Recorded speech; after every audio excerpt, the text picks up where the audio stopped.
Hello viewers, কেমন আছেন? আশা করি সবাই ভালো আছেন। আজকে খুবই গুরুত্বপূর্ণ বিষয় আলোচনা করব যে আমাদের সুন্দর একটা আইডি, এই আইডি কিন্তু হ্যাক হওয়ার সম্ভাবনা বেশি থাকে। অনেকজনের আইডি হ্যাক হয়েছে। ফেসবুক আইডিটা সুরক্ষা রাখতে পারবেন সেই বিষয়টা নিয়ে আলোচনা করব। আপনার প্রথম অবস্থাতে আইডিতে আপনার হচ্ছে একটা কাজ করতে হবে, সেটা হলো আপনার টু ফ্যাক্টর অথরাইজ করতে হবে। এটা আপনার মোবাইল নাম্বার দিয়ে ভেরিফিকেশন করতে হয়। মোবাইল নাম্বার দিয়ে যখন ভেরিফিকেশন করবেন এবং ইমেইল দিয়ে ভেরিফিকেশন করতে হবে।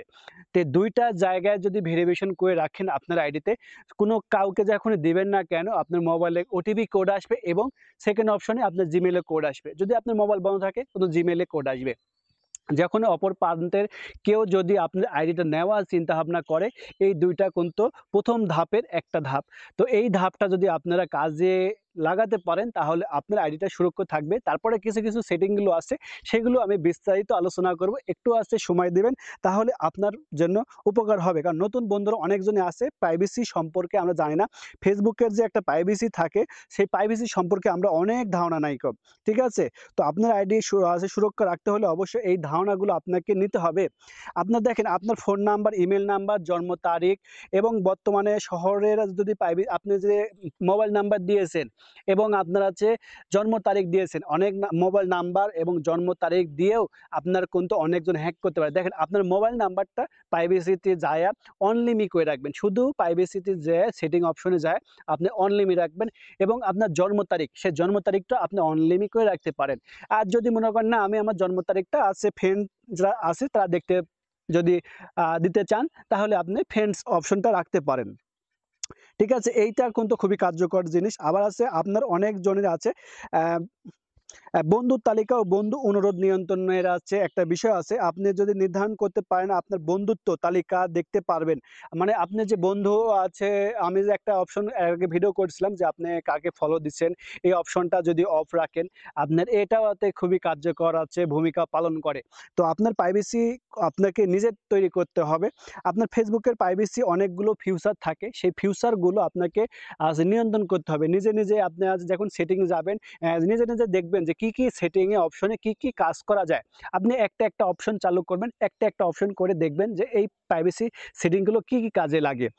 দেখেন, আরেকটা প্রাইভেসি সেটিং ফিউচারের আমি আরেকটা কথা বলি। আপনার প্রোফাইল নিরাপত্তা ও পর্যালোচনা করতে পারবেন। এটি এমন আপনার পোস্ট, বন্ধু তালিকায় অন্যান্য তথ্য প্রাইভেসি সেটিং গুলো আপনাকে আপডেট করতে হবে নিয়মিত। আপনি মনে করেন যে যেগুলো প্রাইভেসি সেটিং, অনেক সময় ফোন নাম্বারও আপডেট করতে পারেন। তারপর ইমেইল নাম্বার আপডেট করতে পারেন। তো ফোন নাম্বার, ইমেইল নাম্বার এই ২ টাই জিনিসই খুবই গুরুত্বপূর্ণ। এই ২ টার উপরেই আপনার ফেসবুকের প্রোফাইলটা কিন্তু চলে।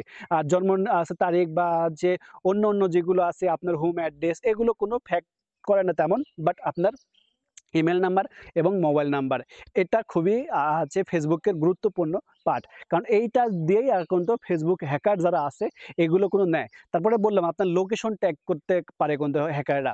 আপনার ফোন নাম্বার দিয়ে লোকেশন ট্যাগ করে।